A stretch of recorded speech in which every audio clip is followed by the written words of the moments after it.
Olá, pessoal. Meu nome é Alessandra Garcia e eu faço parte do Centro de Excelência em Terapia Manual da DUC.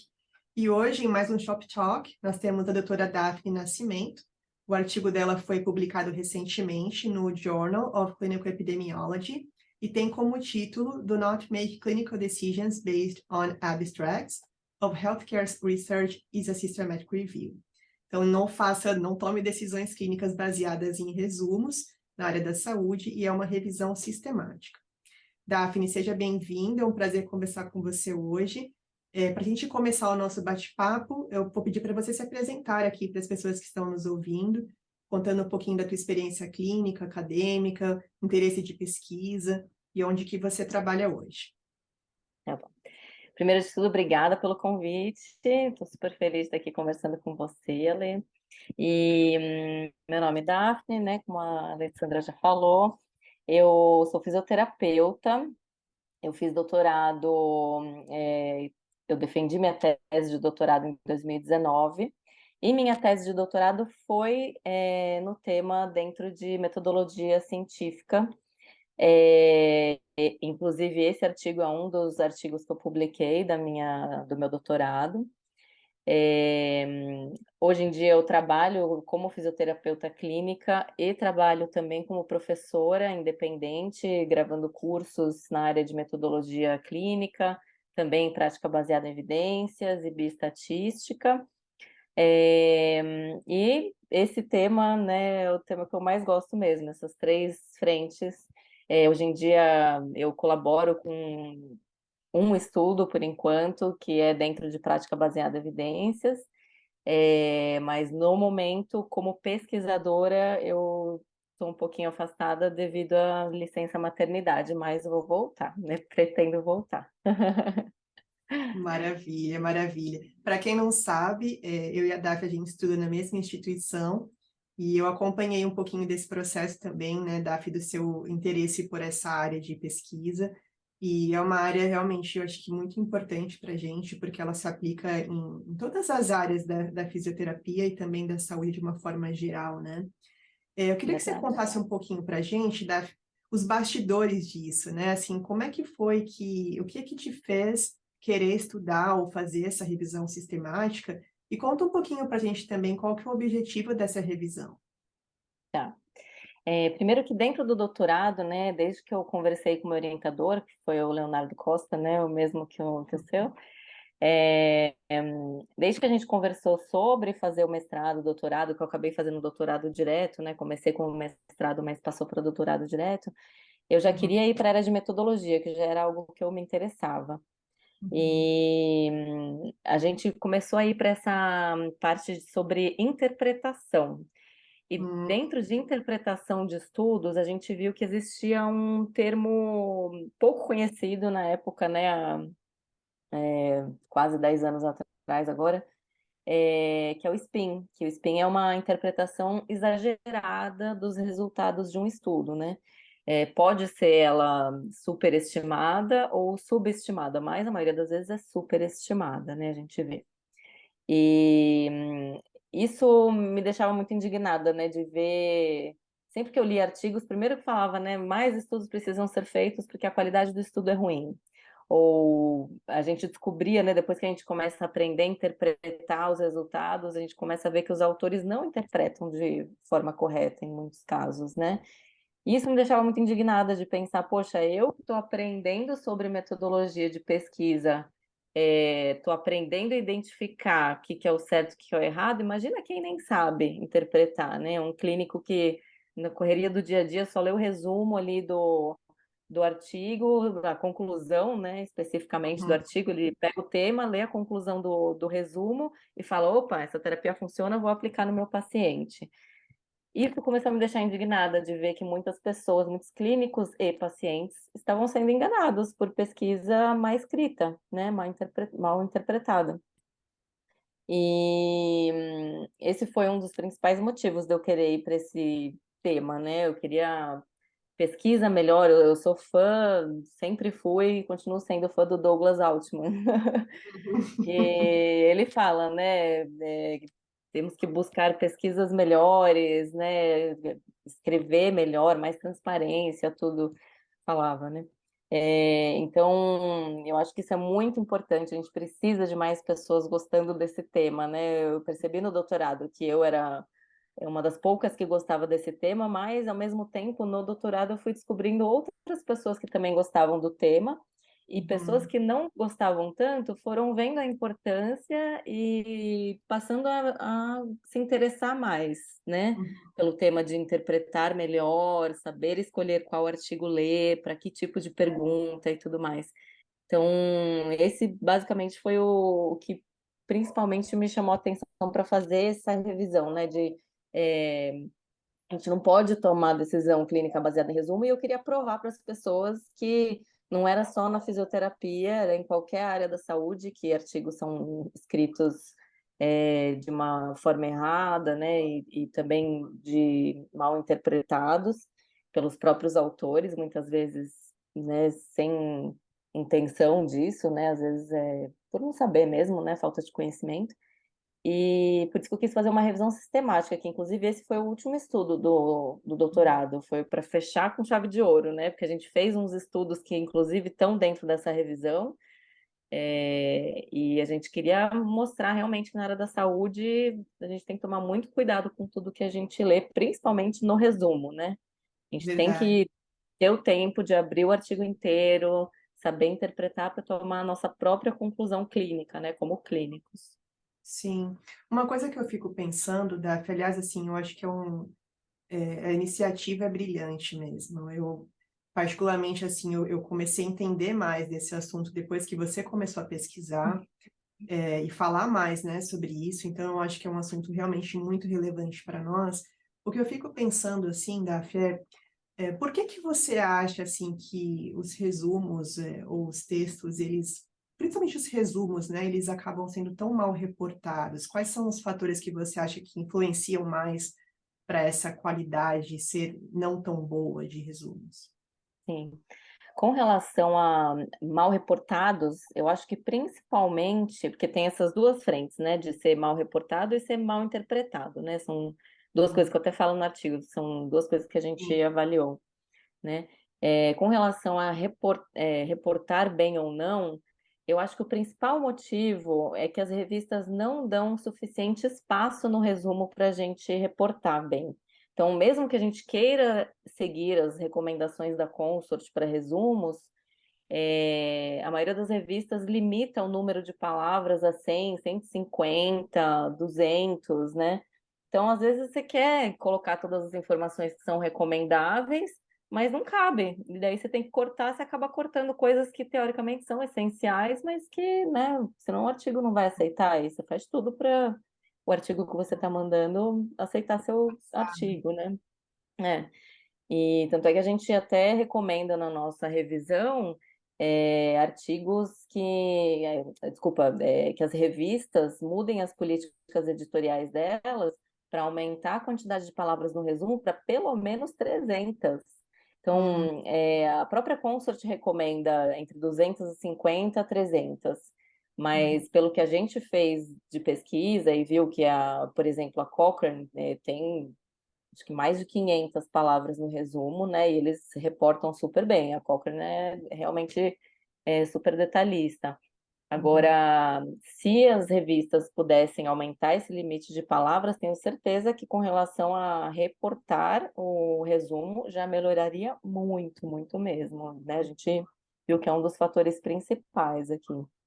Agora, Daf, como fazer isso acontecer na prática? Assim, como é que você imagina que as revistas vão mudar a política delas? Você acha que tem alguma forma de, sei lá, algum congresso interno, ou alguma coisa que possa acelerar esse processo? Porque eu imagino que algumas revistas, alguns editores vão ler e vão ficar mais atentos com isso, mas tem uma quantidade tão grande de revistas, né, e muitas delas predatórias. Eu fico pensando como é que isso vai chegar nas revistas para que o processo seja mais rápido? Você tem alguma Sim. opinião sobre isso? Assim? Olha, sim, muita. A gente era uma das minhas brigas durante o doutorado, né? De eu quero tomar ações, quero que algo aconteça, que revistas Uhum, mudem, né? Que sigam essas recomendações. Que inclusive um dos motivos para a gente fazer revisão foi isso, que existem muitas recomendações, mas cadê? As revistas não estão seguindo essas recomendações. Já há anos que tem essas recomendações, inclusive de seguir as recomendações de descrição da Consort, Prisma. Muitas revistas falam lá para seguir, mas não seguem realmente, né? Um Uhum, checklist mais ou menos, sabe? sim. Enfim, e o que aconteceu? Durante o doutorado, foi muito legal uma questão que aconteceu, não sei se você lembra disso. A gente mandou um artigo para Archives of Physical and Medicine Rehabilitation, Uhum. acho que é esse o nome. E a gente teve muito bate-volta de muitas revisões, né, para publicar. E a gente via que, né, os revisores, o editor da revista, principalmente, estava interessado no artigo, mas teve muita briga ali. Acho que foram 6 ou 7, se eu não me engano, acho que foram 6. Caramba, Pois é, nunca tinha visto tanto. processo longo. Foi. E o que aconteceu? Logo após a publicação desse artigo, a Archives, o editor da Archives, publicou um editorial na Archives, falando que, devido ao nosso artigo, eles estavam mudando as políticas editoriais deles, de aumentarem as palavras do resumo, e que eles Nossa, seriam mais restritos com relação à interpretação, blá, blá, assim, tudo que a gente recomendava, eles sensacional. estavam mudando. Aquilo, Ale, para mim foi assim. Falei, nossa, consegui Ah, que atingir um incrível. objetivo do que eu queria. Foi uma revista, ok, mas aquilo para mim Poxa, foi é, maravilhoso, sabe? é ótimo, né? Nossa, muito, eu fiquei muito feliz. E isso aconteceu em partes também para Physiotherapy, a revista Physiotherapy. Uhum. E qual mais? Saiu um editorial também que a gente fez na Brazilian Journal of Physical Therapy. Eles não sei se eles chegaram a mudar alguma política editorial, mas a gente fez um editorial falando sobre esses pontos também na brasileira.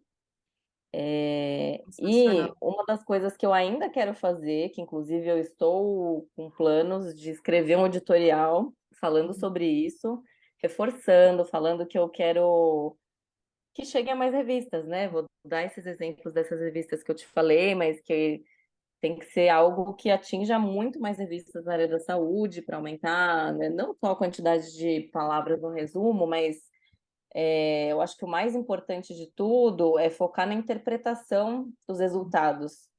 Que uma das Sim. coisas que a gente sugeriu nessa revisão até foi de talvez os próprios editores escreverem a conclusão do estudo. Então, o próprio editor da revista vai ler os resultados, pode até ler a conclusão que o autor escreveu, mas se precisar, ele tem que mudar aquela conclusão baseada nos resultados sem spin. Então, Uhum, para de uma vez por todas acabar, assim, a revista vai ser responsável pela interpretação dos artigos. uhum, Eu queria escrever um editorial falando sobre isso, sugerindo essas coisas, né, também com relação a descrição dos artigos e interpretação, e tentar fazer, sabe aquele esquema de mandar o mesmo editorial para várias revistas diferentes? eu ia falar isso agora, É, eu Essa quero muito, tanto é que eu tô tentando namorar o Léo de novo para conversar com ele para ver se ele topa fazer isso comigo, porque era um dos planos que a gente tinha para o doutorado, né? E uhum. acabou que a gente não fez esse específico, a gente não fez, mas a gente fez todo o resto e foi tudo perfeito, mas faltou esse, que ainda tô com a pulguinha atrás da orelha É, ali de quero fazer. eu acho que seria ótimo, né? Porque ia aumentar um pouco mais o alcance também, né? Exato. Eu acho Ia ter que mais é impacto, né? exato. Eu Via enxergo da essa ciência. perfeito. Eu enxergo isso como uma solução assim mais para como se fosse a raiz mesmo, sabe, do problema. Agora, uma coisa, Exato. Daphne, enquanto a gente está nesse processo, né, de que a gente sabe que é um processo mesmo de desconstrução, e eu estou na torcida para que você realmente consiga disseminar essa informação para o maior número de revistas possíveis, né, para outras pessoas terem acesso. Nesse meio tempo, Daphne, enquanto a gente sabe que ainda tem publicações com spin, qual que é a sugestão que você daria, por exemplo, para clínicos? Porque a gente sabe que hoje muitos clínicos têm a dificuldade tanto de tempo, né, de ler o artigo, e acabam dependendo mais de resumos, né? Se eles tiverem acesso ao texto completo, tem alguma sugestão que você daria, assim, de como ler de uma forma otimizar o tempo? Assim, algumas partes do paper que você fala, olha, sugiro que você foque nisso ou nisso para você otimizar o seu tempo e não ser enganado. Sim, com certeza. Primeiro de tudo, é um pouquinho daquela aulinha de PBE, né? Se a pessoa puder ter uma noção de prática baseada em evidências, nem que seja fazer um cursinho à parte ali, de Uhum, fim de semana, que seja, alguma coisa breve para ter uma ideia melhor, ela já vai conseguir sair na frente de muitos clínicos. uhum. Entender tudo muito É um melhor, né? Não salto, né? só com relação com ela mesma, né? Ela vai ter uma independência clínica melhor também, né? De poder se Exato. atualizar mais sozinha. Então, a dica que eu dou é, primeiro, você saber qual estudo você está lendo para qual pergunta você tem, né? Primeiro de tudo. Então, você quer saber sobre efetividade de um tratamento? Vai atrás de ensaios controlados aleatorizados. Ok, Uhum, achou ensaio controlado aleatorizado? O objetivo do estudo é a mesma pergunta que você tem? Vai direto para os métodos. Eu iria direto para os métodos, só para uhum, ver, assim, dar aquela escaneada, porque daí você tem que saber um pouco de metodologia, né? Mas se sim. não souber, vai direto para os resultados. Uhum, E daí tem que saber interpretar também. Então, por isso que assim, né? Eu acho que o ideal é ter uma ideia de prática baseada em evidências uhum, primeiro, para daí poder ler métodos, resultados e tirar sua própria conclusão. uhum, Eu normalmente eu nem leio a conclusão do estudo. Eu dou uhum, aquela olhadinha direto nos métodos para ver se tem algum furo de metodologia, porque se tem algum furo de metodologia, eu paro de ler, nem leio o uhum. artigo mais, procuro outro. Agora, se tem falha, sempre tem, né? Se tem alguma falha, ok. Sigo lendo Aceitável. resultados, é aceitável. Sigo lendo resultados, eu mesmo interpreto o resultado para o que tem de relevância para aquele paciente que eu vou atender, e daí eu Uhum, tomo a decisão, vou usar ou não aquela técnica. uhum. Mas eu acho que o essencial é ter uma noção de prática baseada em evidências, porque se a pessoa não tem noção de prática baseada em evidências, é quase que impossível ela ler um artigo sem ser enganada, É, né? E é hoje em refém. dia eu não consigo nem aconselhar alguém que não tem noção de prática baseada em evidências falar, olha, lê isso ou isso do artigo. Não tem como, né? Infelizmente, o caminho não Uhum. tem como ser tão curto assim. Acho que tem que ter uma noção de prática baseada em evidências, nem que seja a mais básica possível, mas tem que ter. Eu concordo, foi um ótimo ponto. Agora, Daf, esse estudo que vocês fizeram, essa revisão, ela foi bastante robusta, né? Vocês incluíram muitos estudos, um número expressivo também de ensaios clínicos, de revisões sistemáticas. Queria que você contasse um pouquinho de uma maneira resumida. Eu sei que na nossa conversa você foi também contando um pouquinho do que você encontrou, mas você consegue dar para a gente assim um resumo do que vocês encontraram? E se teve algum resultado que te surpreendeu, ou você já estava esperando mesmo que você encontrar o que encontrou? Então, bom, né, só para relembrar, a gente analisou tanto a parte de qualidade de descrição quanto a parte de interpretação de texto, comparando o resumo com o texto completo, né, essa consistência entre resumo e texto completo quanto à interpretação. E também quanto à descrição, na verdade, né, os dois. Mas eram essas duas partes. A gente decidiu fazer na área da saúde inteira, e a gente encontrou, e a gente incluiu no nosso estudo revisões que a gente chamou de overviews, ou seja, eram artigos que pegaram ensaios controlados aleatorizados e revisões sistemáticas para analisar a qualidade de descrição e a interpretação, né? Então a gente Uhum. pegou estudos que analisaram estudos, né? Perfeito. Então, dentro da parte de qualidade de descrição, a gente incluiu 27 overviews, né, que a gente chamou, que incluíram, né, nem lendo aqui, mas tem muitos artigos de ensaios controlados, mais de 5.000 ensaios controlados Número bem grande. aleatorizados e 866 revisões sistemáticas. E na parte de consistência também, acho que foram 22 overviews, com diversos ensaios controlados aleatorizados e revisões sistemáticas. Confesso que eu achava que, antes da gente ver os resultados, eu achava que ia ter alguma área da saúde que se sobressaía com relação à qualidade. Eu pensava que, não é possível, pelo menos uma área da saúde vai ter transparência melhor, né? Vai interpretar melhor e tal. Porém, no final das contas, a gente descobriu que nenhuma área da saúde se salvou ali, nenhuma mesmo. E muitas áreas da saúde entraram na nossa pesquisa, né? Que tudo quanto é área foi avaliado isso. Então, nenhuma área da saúde reportou melhor, inclusive dentro de uma mesma área tinha essa discrepância grande, né? Então, dentro de oncologia, por exemplo, a gente viu que tinham estudos que reportavam super bem não, né? Não reportavam tão mal assim, e umas muito mal. Eu acho que teve uma análise lá que a gente fez que tinha uma discrepância assim de 70%, era muito grande. Então, e na mesma área, né, da saúde. Uhum. Então, isso foi uma surpresa grande, porque eu achei que teria uma diferença, né? A gente também colocou um limite pequeno, a gente colocou pelo menos 5%, se pelo menos 5%, ou desculpa, o contrário, né? Se pelo menos 95% dos estudos fossem bem reportados, a gente consideraria que, ok, ótimo, essa área está ótima. A Uhum. mesma coisa para interpretação.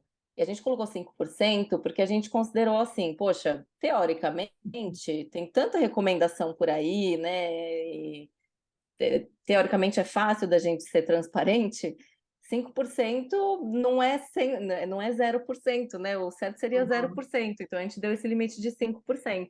E passou Uhum. longe, né? Então, Nossa. todas as áreas reportaram muito mal. E fatores que me surpreenderam também, que tem associação com qualidade de descrição e interpretação, teve um que falava sobre estudos multicêntricos para melhor qualidade de descrição. E eu Uhum. pensei, eu fiquei pensativa naquele fato, porque eu pensava assim, além dos óbvios, né, que eu já comento, mas eu pensava, poxa, é, por que que um estudo multicêntrico vai reportar melhor do que um que não é multicêntrico, né? Mas faz Uhum. sentido, porque passa por diversas instituições diferentes, mais pessoas dando é, opiniões ali, né, e deixando o estudo mais rico, mais detalhado. Então, pensei Uhum. por esse sentido, né, que faria uma diferença nesse sentido, o que também sugere é importante ter essa Uhum. conexão, né, de centros diferentes. Eu achei legal Interessante. essa associação, sabe? Uhum.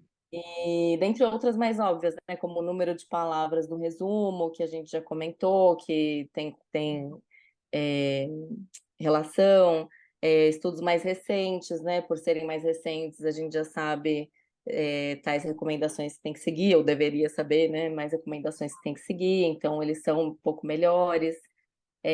O fator de impacto da revista também, que quanto maior o fator de impacto da revista, melhor reportado o resumo é. Uhum. Né, esses a gente até já imaginava que teria. Sim. Mas um que me surpreendeu também, pelo contrário, que falou que não tem relação, é um endorsement para as recomendações, né? Você Seguir as fala direito. recomendações.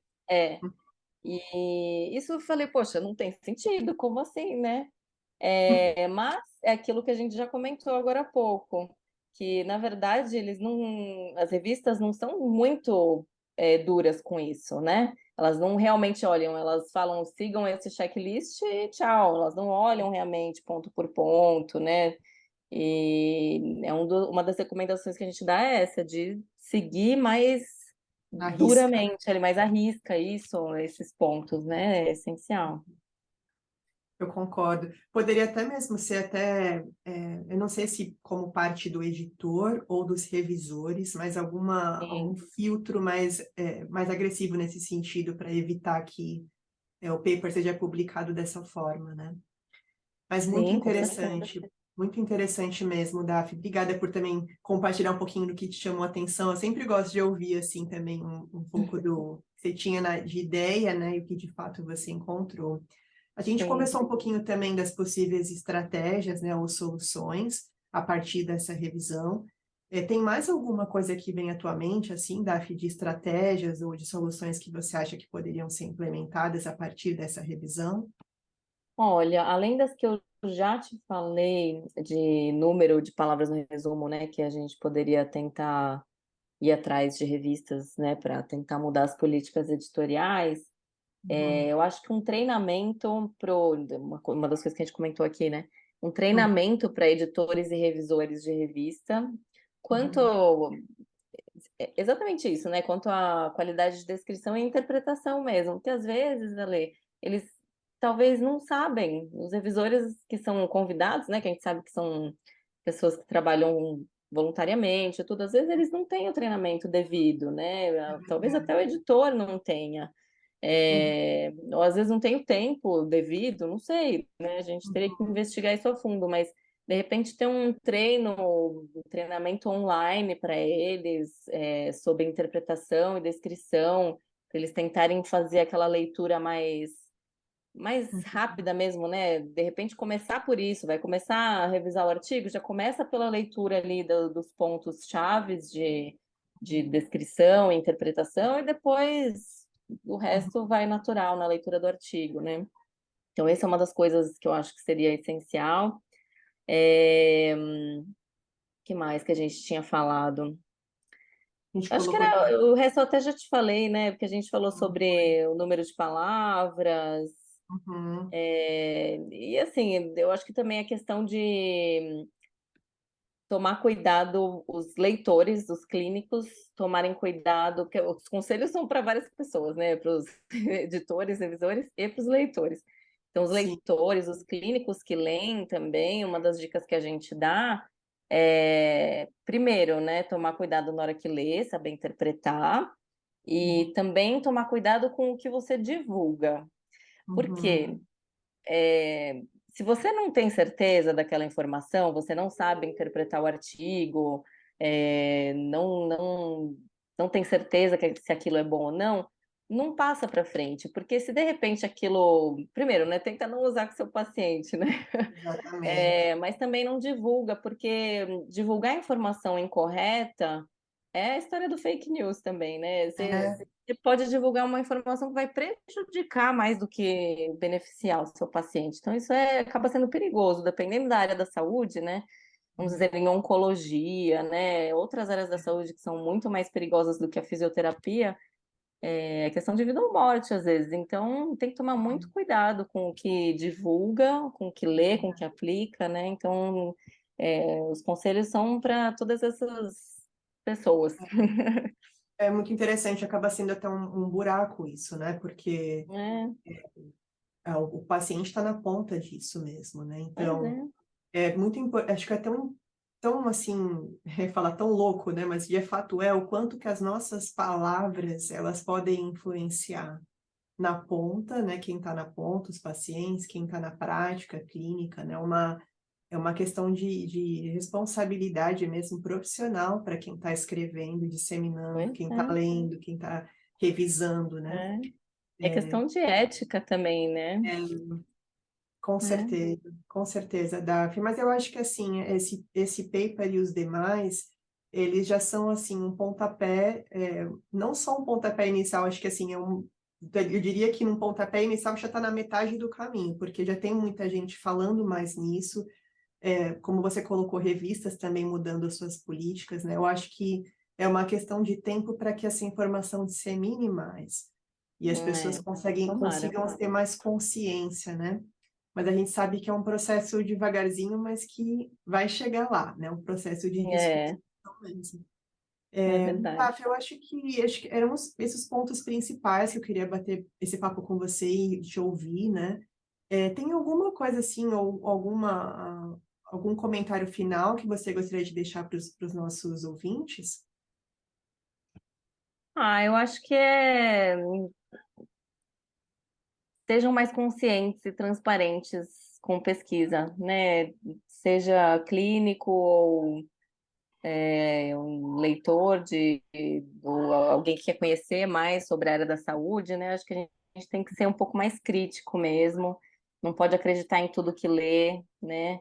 Tem que tomar muito cuidado com tudo que lê, não só em pesquisa, às vezes na internet mesmo, pessoas que a gente segue no Instagram, no Twitter, né? Tem que tomar muito cuidado com as coisas que a gente lê, interpreta. É sempre bom a gente ir a fundo atrás da fonte, do que você está lendo, Hum, é verdade aquilo ou não. Se você sabe interpretar a pesquisa, vai olhar, lê direitinho se é aquilo mesmo, tire suas próprias conclusões. Eu acho que isso é o mais importante. A gente tem que tirar nossas próprias conclusões em cima da fonte real, para verdade. poder realmente ter uma opinião sobre o assunto. Sensacional. Verdade, Daf. Muito, muito obrigada, Daf, pelo seu tempo aqui com a gente. Obrigada por Obrigada ter a você. feito essa revisão. Deve ter demorado um tempinho para conduzi-la. Sim, eu fiz uma parte lá em Amsterdã até.